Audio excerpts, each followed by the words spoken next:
नमस्कार मित्रों, मैं डॉक्टर कृति साहित्य कृति के यूट्यूब चैनल पर आपका बहुत बहुत स्वागत करती हूँ। हम पढ़ रहे हैं पुनीत कुमार राय जी की वस्तुनिष्ठ हिंदी पुस्तक से हिंदी भाषा को लेकर के, जिसमें हमने पिछली कक्षा में विश्व की सभी हिंदी भाषाओं का विस्तार से पढ़ा, साथ साथ उनका वर्गीकरण देख लिया है। आज की इस वीडियो में हम हिंदी भाषा से संपूर्ण महत्वपूर्ण कुछ और विषय वस्तुओं को देखेंगे, जिसमें भाषाओं का जो वर्गीकरण हुआ था वो वर्गीकरण किसने किया था, फिर भारतीय आर्य भाषाओं का क्रम कैसे आया, जो कि परीक्षाओं में पूछा जाता है, पाली, प्राकृत, अपभ्रंश, संस्कृत, ये सब ऐसे करके। तो सभी क्रमों को देखेंगे, हिंदी की प्रमुख बोलियों को पढ़ेंगे, ठीक है, और इन बोली क्षेत्रों को देखेंगे। तो बहुत महत्वपूर्ण विषय वस्तु होने वाली है, क्योंकि सभी परीक्षाओं में इन सभी विषय वस्तुओं से परीक्षा में प्रश्न पूछे जाते हैं। तो चलिए आज इसी वीडियो को हम शुरू करेंगे। चैनल को शुरू करने से पहले मैं आपसे रिक्वेस्ट करना चाहती हूँ कि चैनल को सब्सक्राइब कर लीजिए, क्योंकि आप जब भी आएंगे तो इस प्रकार की आपको वीडियो मिलती रहेगी और आप तैयारी अच्छे से करते रहिए। पुनीत कुमार राय जी बहुत महत्वपूर्ण पुस्तक है आपकी हिंदी की परीक्षा की दृष्टि से। तो चलिए आज हम शुरू करेंगे इसे, हिंदी भाषा को। देखिए, भाषाओं के आकृति मूलक वर्गीकरण का जो श्रेय दिया जाता है, आपने पिछली वीडियो में पढ़ा ही था कि भाषाओं को दो प्रकार से वर्गीकृत किया गया, एक तो आकार के आधार पर और दूसरा परिवार के आधार पर। तो आकृति मूलक वर्गीकरण और पारिवारिक वर्गीकरण, ये हमने पिछली वीडियो में ट्रिक के साथ पढ़ लिया था। तो देखिए, यही कह रहा है कि ये जो भाषाओं का आकृति मूलक वर्गीकरण हुआ था, इसका श्रेय किसको दिया जाता है? तो इसका श्रेय दिया जाता है प्रोफेसर श्लेगल को। किसे? प्रोफेसर श्लेगल को। तो श्रेय श्लेगल, ऐसे ट्रिक करके याद रखिएगा, श्रेय दिया जाता है श्लेगल को। भारतीय आर्य भाषाओं का विकास क्रम क्या है? बहुत बार ये प्रश्न पूछा गया है परीक्षाओं में कि भारतीय आर्य भाषाओं का क्रम बताइए। तो सबसे पहले वैदिक संस्कृत, फिर लौकिक संस्कृत, यानी सबसे पहले वेदों की संस्कृत, फिर लोक में जो संस्कृत चल रही थी वो संस्कृत, यानी सबसे पहले वैदिक संस्कृत, फिर लौकिक संस्कृत, फिर पाली, प्राकृत, अपभ्रंश, और तब जाके आधुनिक भारतीय आर्य भाषा, यानी कि हमारी हिंदी और सारी जो आर्य भाषाएं हैं वो, ठीक है। तो इसका जो विकास क्रम है ये इसी प्रकार का है, वैदिक संस्कृत, लौकिक संस्कृत, पाली, प्राकृत, अपभ्रंश, और तब जाके हमारी आधुनिक भारतीय आर्य भाषाएं हैं या फिर हिंदी। तो ऑप्शन में इस तरीके से रहता है। कभी कभी वैदिक संस्कृत, लौकिक संस्कृत को ना दे करके पाली, प्राकृत, अपभ्रंश और हिंदी ऐसे 4 देते हैं उलटफेर करके। तो आपको पता होना चाहिए कि क्या है, तो ध्यान रखिएगा। वही पंक्ति से पाली की उत्पत्ति किस विद्वान ने मानी है? तो आचार्य विधुशेखर जी ने। तो आचार्य विधुशेखर भट्टाचार्य जो है, इन्होंने ही पंक्ति से पाली की उत्पत्ति मानी, यानी कि पाली जो शब्द है इसकी उत्पत्ति किस शब्द से हुई है? तो माना है विधुशेखर भट्टाचार्य जी ने कि पंक्ति से हुई है। वहीं पट्ट से पाली शब्द की उत्पत्ति किस विद्वान ने मानी है? तो भिक्षु सिद्धार्थ ने मानी है पट्ट से पाली शब्द की उत्पत्ति। वही पर्याय यानी कि बुद्धोपदेश शब्द से पाली शब्द की उत्पत्ति किस विद्वान ने माना है? तो ये भिक्षु जगदीश कश्यप जी ने माना है कि पर्याय शब्द से ही पाली की उत्पत्ति हुई, ठीक है। वहीं पटिल से पाली की उत्पत्ति किस विद्वान ने मानी है? तो जर्मन विद्वान मैक्स विल्सन ने मानी है पटिल से पाली की उत्पत्ति। वही भरत मुनि ने प्राकृतों की संख्या कितनी मानी है? तो भरत मुनि के आधार पर जो प्राकृत है उनकी संख्या है 7 मुख्य प्राकृत और 7 गौण प्राकृत, ठीक है। तो कुल माना जाए तो 14, लेकिन जिसमें 7 क्या है? मुख्य प्राकृत है, और 7 क्या है? गौण प्राकृत है। किसके अनुसार? भरत मुनि के अनुसार। भरत मुनि महत्वपूर्ण आचार्य हैं, तो इनके अनुसार प्राकृतों की कुल अगर संख्या पूछी जाए तो 14, और अगर मुख्य और गौण पूछी जाए तो 7 मुख्य 7 गौण। वही प्राकृत के सबसे प्राचीन व्याकरण कौन है? तो सबसे प्राचीन व्याकरण है वररुचि, ठीक है। वररुचि जो आचार्य हैं वो प्राकृत के सबसे प्राचीन व्याकरण है। वररुचि ने प्राकृतों की संख्या कितनी मानी है? तो वररुचि ने 4 मानी है प्राकृतों की संख्या। भरत मुनि ने 7 मुख्य प्राकृत और 7 गौण प्राकृत माना है, जबकि वररुचि ने कितनी मानी है? 4। कौन कौन सी? सौरसेनी, महाराष्ट्री, मागधी और पैसाची। कौन कौन सी? सौरसेनी, महाराष्ट्री, मागधी और पैसाची। ये 4 जो प्राकृत माने हैं वो माने हैं वररुचि ने। अगला है अशोक के अभिलेखों की भाषा क्या है? कई बार पूछी गई है ये कि अशोक के अभिलेखों की भाषा क्या है? तो ये प्रश्न है, इसका उत्तर पाली। तो अशोक के अभिलेखों की भाषा क्या हुई? पाली भाषा। महाराष्ट्री प्राकृत थी पद्य की भाषा, ठीक है। तो पद्य की भाषा क्या थी? महाराष्ट्री प्राकृत थी। वहीं सौरसेनी प्राकृत क्या थी? वो थी गद्य की भाषा। तो पद्य की भाषा पूछा जाए तो महाराष्ट्री प्राकृत, और गद्य की भाषा पूछा जाए तो सौरसेनी प्राकृत। वहीं संस्कृत नाटकों में मध्यम पात्र और नारियों के संभाषण में किस प्राकृत का प्रयोग किया जाता था। अब देखिए ये जो नाटक होते थे संस्कृत में से बहुत तरह के प्राकृतों का प्रयोग किया जाता था, प्राकृत भाषा का प्रयोग। तो इसमें जो मध्यम पात्र होते थे, यानी नायक नायिका नहीं, नायक नायिका से नीचे जो मध्यम पात्र होते थे और जो नारियां होती थी, उनके संभाषण के लिए पूछ रहा है कि संस्कृत नाटकों में इन मध्यम पात्र और नारियों के संभाषण में किस प्राकृत का प्रयोग किया जाता था। तो शौर सैनी प्राकृत का प्रयोग किया जाता था इन मध्यम पात्र और नारियों के संभाषण के लिए। किस प्राकृत का? शौर सैनी प्राकृत का। वही शौर सैनी प्राकृत का क्षेत्र क्या था? तो मथुरा के आसपास का जो क्षेत्र है वो था शौर सैनी प्राकृत का क्षेत्र। वही अधिकतर बोली जाती थी। कहाँ? मथुरा के आसपास। संस्कृत नाटकों में नीच पात्रों के संभाषण में किस प्राकृत का प्रयोग किया जाता था? तो नीच पात्रों के संभाषण में मागधी जो प्राकृत थी इसका प्रयोग किया जाता था। ठीक है, मागधी का प्रयोग किया जाता था किसके लिए? संस्कृत नाटकों में नीच पात्रों के संभाषण में। वही पैशाची का क्षेत्र क्या था? तो पश्चिमोत्तर भारत एवं अफगानिस्तान। कई बार ये भी प्रश्न पूछा गया है कि पैशाची का क्षेत्र क्या? क्षेत्र पूछा जाता है बहुत बार, तो ध्यान रखिएगा। पैशाची का क्षेत्र है पश्चिमोत्तर भारत एवं अफगानिस्तान। प से पैशाची, प से पश्चिम, ऐसे करके याद रखिएगा। पैशाची, पश्चिम भारत एवं अफगानिस्तान, ऐसे करके ट्रिक करके याद रखिएगा। वही कौसली, बैसवाड़ी हिंदी की किस बोली के अन्य नाम है? तो ये अवधी के अन्य नाम है। ये कई बार पूछा गया है कि अवधी के अन्य नाम इनमें से कौन है? तो कौसली भी कहते हैं, बैसवाड़ी भी कहते हैं। किसको? अवधी को। ठीक है, तो कौसली, बैसवाड़ी हिंदी की किस बोली के अन्य नाम है? तो अवधी बोली के अन्य नाम है कौसली और बैसवाड़ी। वही लरिया, खलटाही या खल्लीटी हिंदी की किस बोली के अन्य नाम है? तो ये सभी छत्तीसगढ़ी बोली के अन्य नाम है। कौन कौन सा? लरिया, खलटाही या खलीटी, किसके? छत्तीसगढ़ी के। वही हिंदी की प्रमुख बोलियां कितनी है? तो प्रमुख बोलियां हैं 18। कितनी बोलियां हैं प्रमुख? 18 है हिंदी की प्रमुख बोलियां। देखा जाए तो संविधान के किस संविधान संशोधन अधिनियम द्वारा सिंधी भाषा को संविधान की 8वीं अनुसूची में स्थान दिया गया? आपको पता ही है कि सिंधी भाषा को भी स्थान दिया गया था संविधान की अनुसूची में। और वर्तमान में ये अनुसूची अगर देखी जाए तो इनमें कुल कितनी भाषाएं शामिल है? तो इसमें कुल 22 भाषाएं शामिल है संविधान में। ठीक है, कुल 22 भाषा को स्थान मिला गया है। तो कहते हैं कि सिंधी भाषा को कब शामिल किया गया? और एक बात ध्यान रखने की है कि किस अनुसूची में भाषा, ये सभी 22 भाषाएं शामिल है, तो ये 8वीं अनुसूची में इन सभी 22 भाषाओं को स्थान दिया गया है। कितनी? 8वीं अनुसूची में। तो कह रहा है कि किस संविधान संशोधन अधिनियम में सिंधी भाषा को संविधान की 8वीं अनुसूची में स्थान दिया गया? तो 21वां संशोधन जब हुआ था सन 1967 में, तब इसी 1967 में 21वें संशोधन के अंतर्गत ही सिंधी भाषा को संविधान की 8वीं अनुसूची में स्थान दिया गया था। अगला देखेंगे, किस संविधान संशोधन अधिनियम द्वारा 3 भाषाओं कोंकणी, मणिपुरी और नेपाली को संविधान की 8वीं अनुसूची से जोड़ा गया था? तो 71वां संविधान संशोधन जब हुआ था 1992 में, तो उसी में इन 3 भाषाओं को, जिनमें कौन कौन सी थी? कोंकणी, मणिपुरी और नेपाली, इनको संविधान की 8वीं अनुसूची से जोड़ा गया था। ये सभी पूछी जाती है कि इस भाषा को कब जोड़ा गया या इस समय में किस भाषा को जोड़ा गया, ऐसे करके प्रश्न पूछे जाते हैं। तो ध्यान रखिएगा, कोंकणी, मणिपुरी और नेपाली, इन तीनों को एक साथ ही 71वां संशोधन जब हुआ था 1992 में, तो इसी में 8वीं अनुसूची में जोड़ा गया था। वहीं आगे देखेंगे, प्राप्त संविधान में 8वीं अनुसूची में कितनी भाषाएं थी? तो देखा जाए तो 13 भाषाएं थी और बाद में इस सभा में इसमें संस्कृत को जोड़कर की संख्या को 14 कर दिया गया था। और अगर वर्तमान में अभी देखा जाए, ठीक है, तो वर्तमान की बात की जाए तो कुल 22 भाषाएं हैं संविधान की 8वीं अनुसूची में। ये आपको याद रखना है। संविधान के किस अनुच्छेद के अनुसार 15 वर्ष के बाद अर्थात 26 जनवरी 1965 से हिंदी को पूर्णतया राजभाषा के रूप में स्थापित किया जाना था?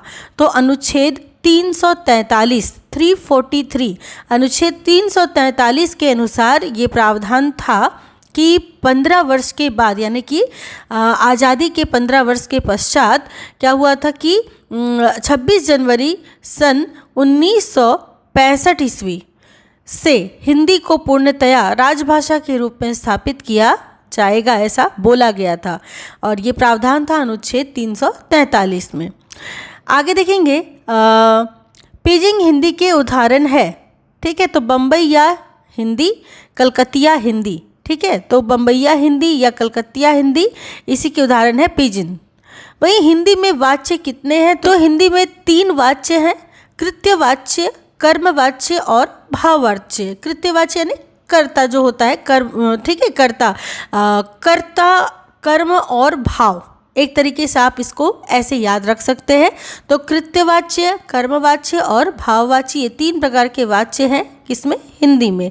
तो 3 वाच्य हैं, ये संख्या पूछी जाती है कि कितने वाच्य हैं, तो आप याद रखिएगा 3 वाच्य हैं। हिंदी में पुरुष कितने हैं? तो 3 पुरुष हैं, उत्तम पुरुष, मध्यम पुरुष और अन्य पुरुष। तो वाच्य हमने 3 वाच्य पढ़े। पुरुष भी हिंदी में कितने हैं? 3 पुरुष हैं, उत्तम पुरुष, मध्यम पुरुष तथा अन्य पुरुष। उत्तम पुरुष यानी मैं और हम, मध्यम पुरुष यानी तू और तुम, अन्य पुरुष यानी वह या वे। हिंदी के वचन कितने हैं? तो वचन है हिंदी में 2, एक वचन और बहुवचन। वहीं लिंग की बात करें तो हिंदी में 2 लिंग है, स्त्रीलिंग और पुल्लिंग। वहीं कारक की बात करें तो हिंदी में 8 कारक है और कारक चिन्ह को भी बात करते हैं। तो जैसे कर्ता ने कर्म को करण से के द्वारा, संप्रदान को के लिए, अपदान से, संबंध का के की रारेरी, है ना, अधिकरण में पर, संबोधन हे, अजी, अहो, अरे, ये सभी संबोधन के शब्द हैं। तो इस प्रकार कारक कितने हो गए? 8 हो गए, लिंग हो गए 2, वचन हो गए 2 और पुरुष हो गए 3 और हमने अभी भी पढ़ा था वाच्य कितने हैं? वो भी 3। तो इस प्रकार ये सब पूछा जाता है कि कौन कितने हैं। अगला है व्याकरण के आधार पर हिंदी शब्दों के कितने प्रकार हैं? तो व्याकरण के आधार पर हिंदी शब्दों के प्रकार है 8, ठीक है, जिसमें विकारी शब्द है और अविकारी। विकारी शब्द के अंतर्गत आते हैं संज्ञा, विशेषण, क्रिया और सर्वनाम, ये 4 विकारी शब्द के अंतर्गत आते हैं। और अविकारी शब्द के अंतर्गत आते हैं क्रिया विशेषण, संबंध बोधक, समुच्चय बोधक और विस्मय बोधक। तो 4 विकारी शब्द के अंतर्गत और 4 अविकारी शब्द के अंतर्गत आकर के कुल 8 जो है वो है व्याकरण के आधार पर हिंदी शब्दों के प्रकार, ठीक है। शब्दों के प्रकार हैं 8 प्रकार के, विकारी शब्द और अविकारी शब्द 2 प्रकार के इसके भेद है। इसके अंतर्गत विकारी के अंतर्गत आते हैं संज्ञा, विशेषण, क्रिया और सर्वनाम, जबकि अविकारी शब्द के अंतर्गत आते हैं क्रिया विशेषण, संबंध बोधक, समुच्चय बोधक और विस्मय बोधक। आगे देखेंगे शब्द कोटियाँ कितनी है। तो शब्द की जो कोटियाँ हैं वो है संज्ञा, सर्वनाम, विशेषण, क्रिया, क्रिया विशेषण जिसमें निपात, उपसर्ग और योजक आते हैं, ठीक है।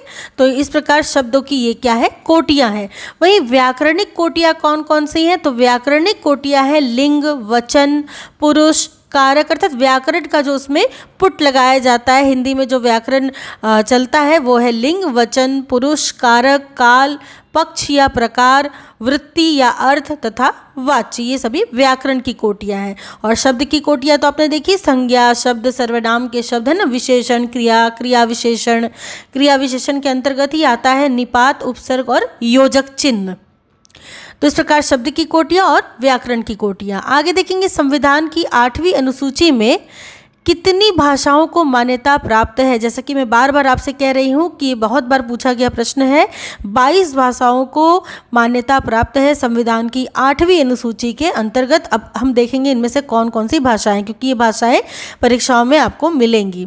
असमिया, उड़िया, उर्दू, कन्नड़, कश्मीरी, गुजराती, तमिल, तेलुगु, पंजाबी, मलयालम, बंगला, मराठी, संस्कृत, सिंधी, हिंदी, कोंकणी, मणिपुरी, नेपाली, मैथिली, डोगरी, बोडो और संथाली।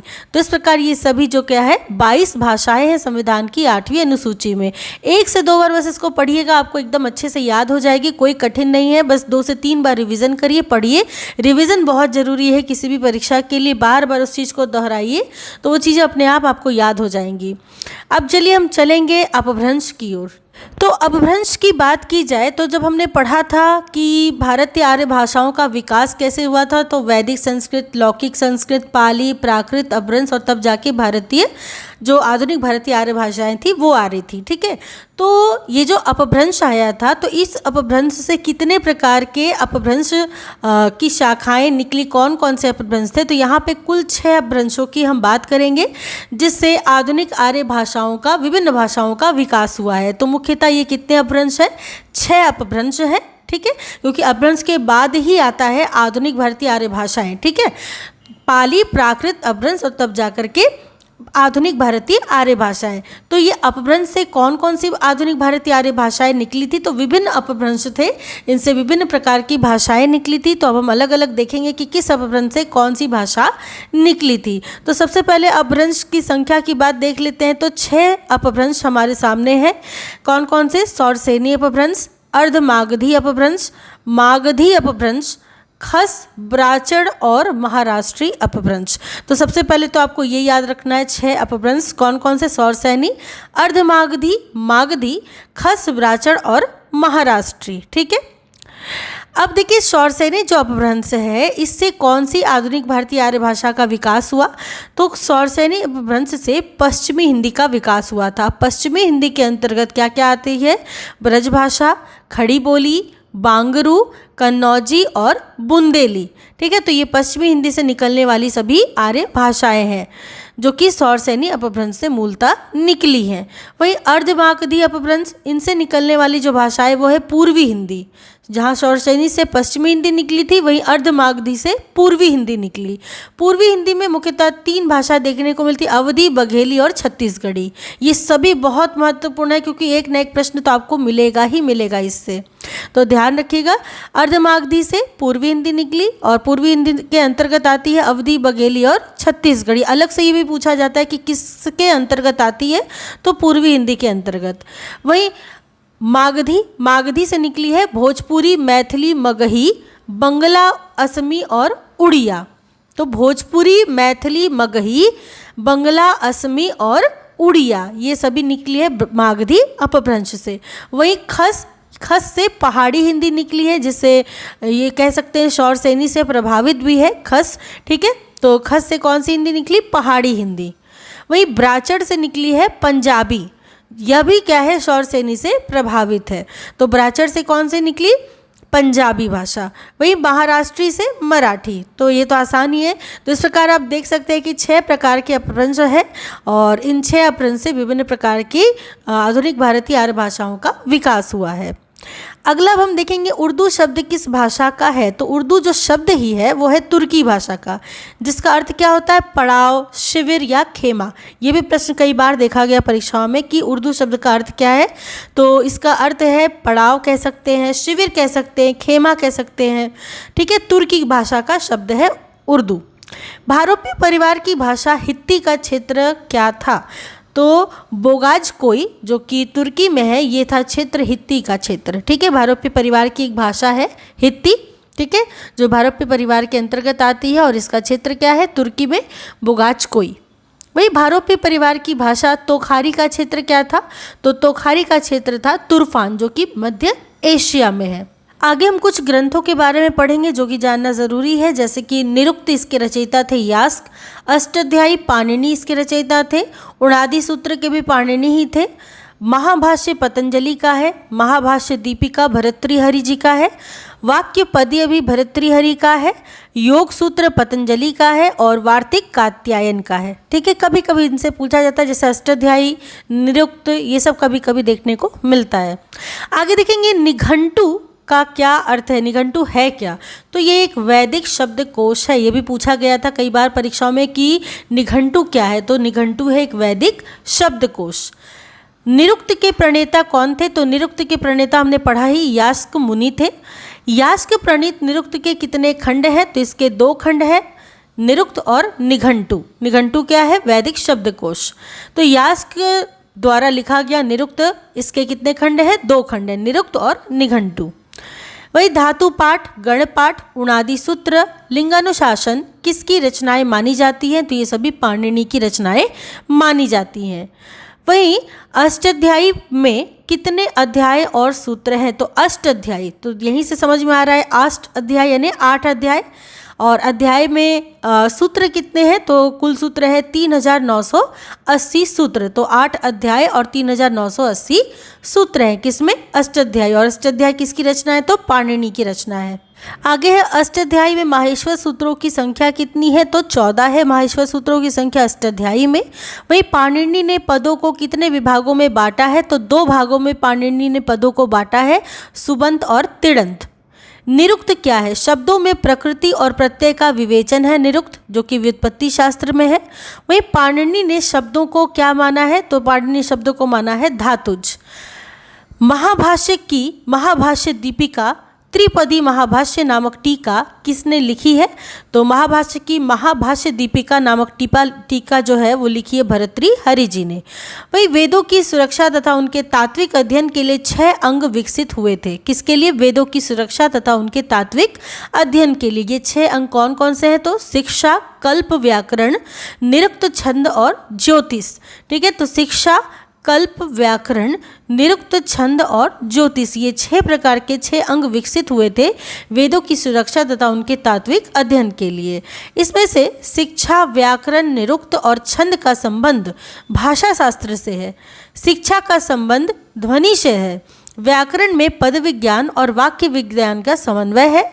निरुक्त में शब्दों की पाद व्यवस्था और प्रत्येक पाद में वर्णों और मात्राओं की निर्धारित संख्या का वर्णन होता है। तो इस प्रकार ये विस्तार रूप से यहाँ कहा गया। विशेषतर आप देख सकते हैं शिक्षा, कल्प, व्याकरण, निरुक्त, छंद और ज्योतिष, ये 6 जो है ये अंग है वेदों की सुरक्षा तथा उनके तात्विक अध्ययन के लिए विकसित हुए थे 6 अंग।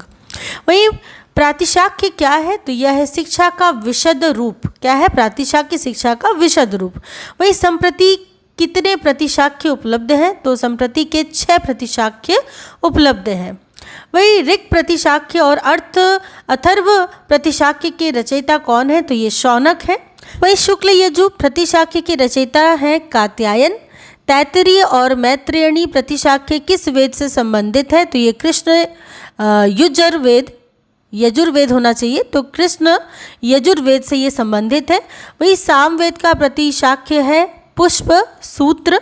पतंजलि के महाभाष्य पर महाभाष्य प्रदीप नामक टीका किसने लिखी? तो कैयट ने लिखी थी। वही शब्द ब्रह्म, स्फोट ब्रह्म या वाक्य ब्रह्म की स्थापना किसने की? तो भर्तृहरि जी ने की। वही यास्क मुनि का समय है 800 ईस्वी पूर्व के लगभग। भर्तृहरि का समय है लगभग 340 ईस्वी। यास्क के पूर्व कितने निरुक्तकारों का उल्लेख मिलता है? तो 17 निरुक्तकारों का उल्लेख मिलता है यास्क के पूर्व।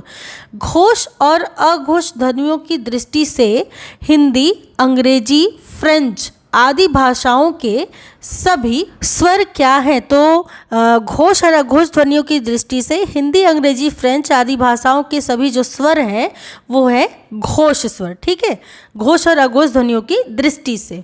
वही हिंदी व्यंजनों में पार्श्विक ध्वनि क्या है? ये पूछा गया है कई बार प्रश्न कि हिंदी व्यंजन में पार्श्विक ध्वनि कौन सी है, या केवल सिर्फ यही पूछा जाता है कि पार्श्विक ध्वनि कौन सी है? तो ल है पार्श्विक ध्वनि। कौन सी? ल। तो इस प्रकार देखा आपने हिंदी भाषा के संपूर्ण विकास क्रम के बारे में, सभी जितने भी व्याकरण की दृष्टि से, आकृति मूलक दृष्टि से जो भी विषय वस्तुएं थी देखी। अगली वीडियो में हम हिंदी स्वरों का पूरा वर्गीकरण पढ़ेंगे। तो इसको अच्छे से पढ़ने के लिए चैनल के साथ बने रहिएगा। इसी प्रकार से चैनल को सब्सक्राइब करके जाइएगा कि वीडियो अपलोड होते ही आपको मिलती रहे। तो आज की कक्षा में आपको जो भी आपको मैंने पढ़ाया है सभी बहुत महत्वपूर्ण विषय वस्तु थे। अगर कुछ भी आपको डाउट हो तो मुझसे कमेंट सेक्शन में आप पूछ लीजिएगा। चलिए पढ़ाई कीजिए अच्छे से ताकि परीक्षा में आप अच्छा कर पाएँ, और रिवीजन ज़रूर कीजिएगा। रिवीजन करना बहुत ज़रूरी है। मैं बार बार कहती हूँ आपसे, जो आप सफलता पाना चाहते हैं उसकी सबसे जो महत्वपूर्ण कुंजी है वो रिवीजन ही है। जितना आप इसको रिवाइज करेंगे, जितना आप इसके बार बार इसको दोहराएंगे, आप उतनी ही पक्की और अच्छी तैयारी कर पाएंगे। तो इस पर बहुत विशेष ध्यान दीजिए, बार बार पढ़िए। कुछ समझ ना आता हो तो कमेंट सेक्शन में मैसेज कीजिए, और इसी प्रकार चैनल के साथ बने रहिए। सब्सक्राइब कर लीजिए यदि पहली बार आ रहे हो या फिर आपने नहीं किया हो अभी तक, और लोगों तक भी पहुंचाए। अच्छी लगी हो तो एक लाइक ज़रूर कीजिएगा ताकि मुझे भी मोटिवेशन मिले। तो चलिए अब मिलती हूँ अगली कक्षा में। तब तक के लिए आप सबका बहुत बहुत धन्यवाद।